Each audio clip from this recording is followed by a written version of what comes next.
If you're planning to sell your business and would like some ideas to consider as you work through the process of selling a business, here's 8 tips for you to consider.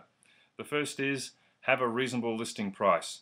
If the business is priced too high, the chances of selling the business are greatly diminished because the buyer has so many other options to consider.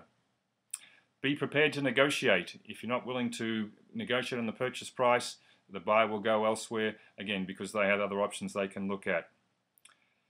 Put together a folder of information that's readily available to share with a qualified buyer. And again, I emphasize the word qualified buyer, as you don't want to make this information available to every buyer.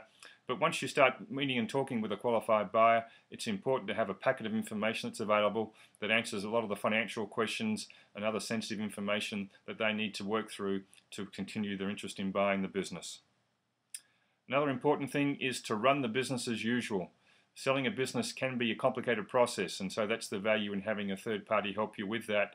But it's critical that the business owner continue to run the business as normal, because if the sales start declining or the business is threatened by something, then it will lessen the chances of it being sold, because the buyer won't be willing to take the risk of working through that problem that the seller is currently experiencing. Another tip is to make sure the business presents well. Give it a spit and polish before you put it on the market. It's really important that the buyer get the maximum. It's really important that the buyer sees the maximum value in the business. So therefore, making the business as attractive as possible is a great step to enhancing the chance of selling it.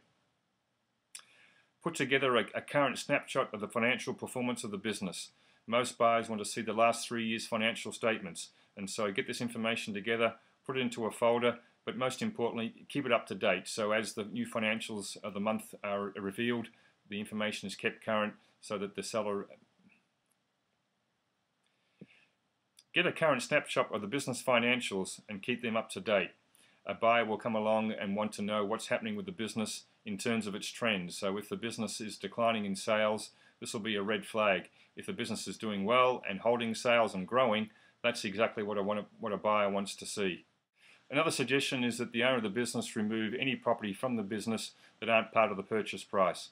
For example, if they've got personal items such as a boat or an RV or a sports car, anything that's personally important to the owner, could be paintings and things like that, take those out of the business. That way the buyer can't be confused with what's for sale and create a frustration down the track when they're thinking that they're buying something and it's not really part of the deal. Another tip is to make sure the business inventory is current. If the business has excess inventory, it's better for the current owner of the business to sell the inventory at a sale, get the best price they can for the inventory, because a buyer won't want to come in and buy inventory they don't think they've got a good chance of selling, and it will reduce the amount they're willing to offer the owner of the business to buy, or it may even go somewhere else because they're not sure that the seller of the business will be prepared to accept an offer that makes sense to the buyer to make. If you'd like some more information about selling your business, you may like to buy one of the 4 books I've written, and this book is called Successfully Sell Your Business. The book costs $17.95 and is available for immediate download from my website with the URL shown at the end of this video. I wish you success in selling your business.